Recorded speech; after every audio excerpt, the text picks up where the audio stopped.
போன சாப்டர்ல நம்ம ஹீரோ அந்த லியூரிய டிஃபீட் பண்ணியிருப்பான். அது மட்டும் இல்லாம அவனுடைய டைகரை அந்த இடத்துல காட் பண்றதுக்கு விட்டுட்டு போயிருப்பான். அதுக்கப்புறம் என்ன நடந்துச்சுங்கிறத இந்த சாப்டர்ல பார்ப்போம். சாப்டர் 7ஓட ஸ்டார்டிங்லயே அந்த ஓல்டு மேனை தான் காட்டுறாங்க. அவர் திரு திருன்னு முழிச்சிட்டு இருக்காரு.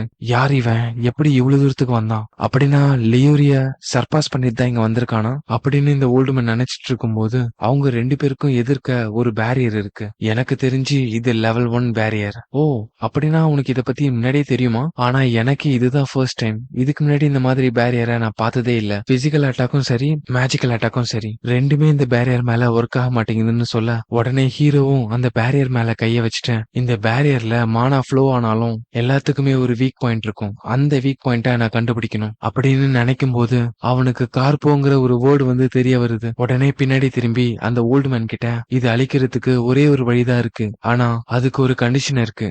என்னது கண்டிஷனா? நீங்க உங்களுடைய அந்த ஃபயர் மேஜிக்க கண்டினியூவா யூஸ் பண்ணி இந்த பேரியரை ஹிட் பண்ணணும். அப்பதான் இந்த பேரியர் வீக் ஆகும். சரி, எவ்வளவு நேரத்துக்கு என்னுடைய ஃபயர் மேஜிக்க இந்த பேரியர் மேல நான் யூஸ் பண்ணணும்? நான் உள்ள போயிட்டு தேவையான எல்லா ரிலிக்ஸையும் எடுத்துட்டு வெளியில வர வரைக்கும் நீங்க யூஸ் பண்ணிட்டு இருக்கணும். சோ இதுல இருந்து நீ என்ன சொல்ல வரனா, நீ உள்ள இருக்கிற வரைக்கும் நான் வெளியில இருந்து என்னுடைய மேஜிக் பவரை யூஸ் பண்ணிட்டு இருக்கணும்.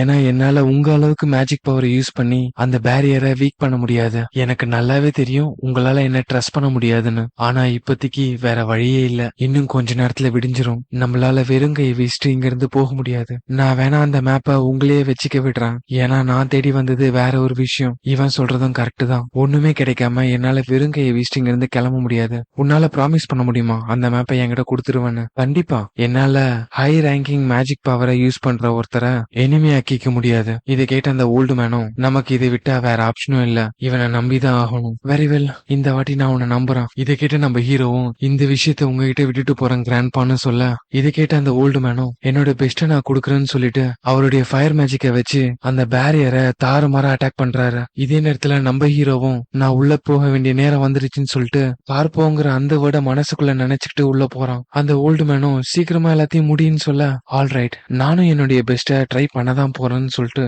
மனசுக்குள்ள ஆனா என்னோட வழியில அப்படிங்கிறான். ஹீரோவும் அங்க இருக்க எல்லா பொருளையும் பார்த்துட்டு கீழே இருந்த அந்த ஃப்ளோரை வச்சு பார்க்கும்போது இந்த இடத்துக்கு அவ்வளவா யாரும் வரல போல, எக்ஸப்ட் இந்த ஒரு இடத்த தவிர்த்து. ஏன்னா இந்த இடத்துல ஒரு அயன் ஸ்வாட் இருந்திருக்கு. அதை எடுத்த அந்த ஒரு பர்சன் அவன் வேலை முடிஞ்சதும் இங்க இருந்து கிளம்பிருக்கான். எனக்கு தெரிஞ்சு அவன் தான் அந்த பேரியரையுமே போட்டிருப்பான். அவன் இங்க இருந்து எடுத்துட்டு போனது வெறும் செகண்ட் லெவல் ரெலிக் தான். ஆனா அவனுக்குமே தெரியாத ஒரு விஷயம் இங்க இருக்கு.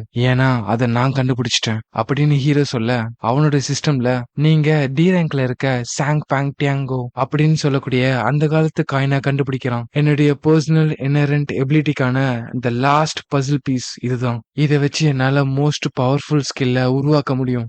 அதை உருவாக்குறதுக்கு எனக்கு தேவையான பொருட்கள் என்னன்னு பாத்தீங்கன்னா செரிமோனியல் பொசிஷன் ஃபோம் ஒர்க், இதோட சேர்த்து அந்த டுட்டன் காமூன் மாஸ்குடைய ரைட் ஐய கம்பைன் பண்ணும்போது இதுதான் நடக்கும்னு சொல்ல நம்ம ஹீரோவோட சிஸ்டம்லயும் பாப்பப் வருது. 2 ரிலிக்கும் ரியாக்ட் பண்ண ஆரம்பிச்சிருச்சுன்னு. 2 ரிலிக்கும் ஒன்னோட ஒன்னு ஃபிட் ஆனா மட்டும்தான் இந்த மெசேஜ் வரும். இதை நான் கண்டினியூ பண்றதுக்கு அப்ராப்ரியேட்டான பிரைஸை நான் கொடுத்தாகணும் அப்படின்னு சொல்லிட்டு அவன் கையில வச்சிட்டு இருக்க அந்த ஹிஸ்டாரிக்கல் கோல்டு காயினை அதுக்கான பிரைஸா போட அந்த 3 ரிலிக்ஸும் சேர்ந்து ரியாக்ட் ஆக ஆரம்பிக்குது. ஹீரோவோட சிஸ்டம்லயும் நீங்க சக்சஸ்ஃபுல்லா அந்த ரிலிக்ஸ் எல்லாத்தையுமே கம்பைன் பண்ணிட்டீங்க, அதனால உங்களுக்கு ஐ ஆஃப் ட்ரூத்னு சொல்லக்கூடிய WS ரேங்க்ல இருக்க ஒரு ரிலிக் கிடைச்சிருக்குன்னு வருது. இந்த ஐ ஆஃப் ட்ரூத்தோடைய பவர் என்னன்னு பாத்தீங்கன்னா மத்தவங்களுடைய ஸ்டேட்டஸ் போர்டு, அதாவது அவங்களுடைய பவர் என்ன, லெவல் என்ன, இது எல்லாத்தையுமே நம்ம ஹீரோவால பார்க்க முடியும். அதோட சேர்த்து ஒருத்தவங்க உண்மை சொல்றாங்களா பொய் சொல்றாங்கிறத கூட நம்ம ஹீரோவால பார்க்க முடியும். ஆனா ஒரு நாளைக்கு 3 தடவை தான் அதை யூஸ் பண்ண முடியும். இதை பார்த்த நம்ம ஹீரோவும் இந்த உலகத்துல மொத்தம் இந்த மாதிரி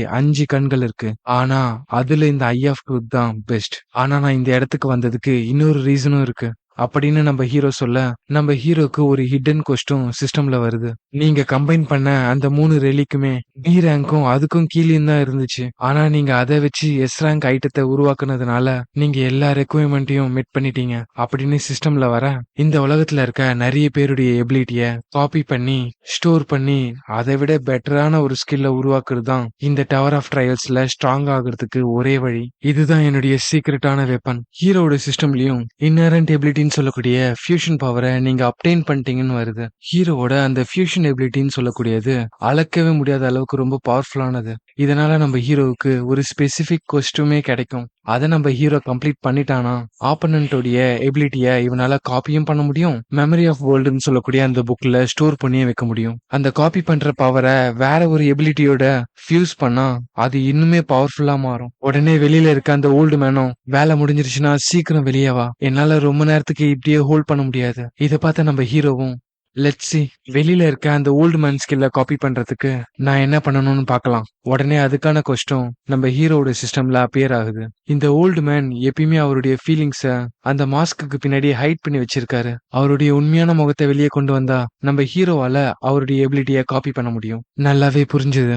இப்போ இவரை நான் கோவப்படுத்தினாலே போதும் அப்படின்னு நம்ம ஹீரோ நினைக்க இங்கேயே இந்த சாப்டர் முடியுது.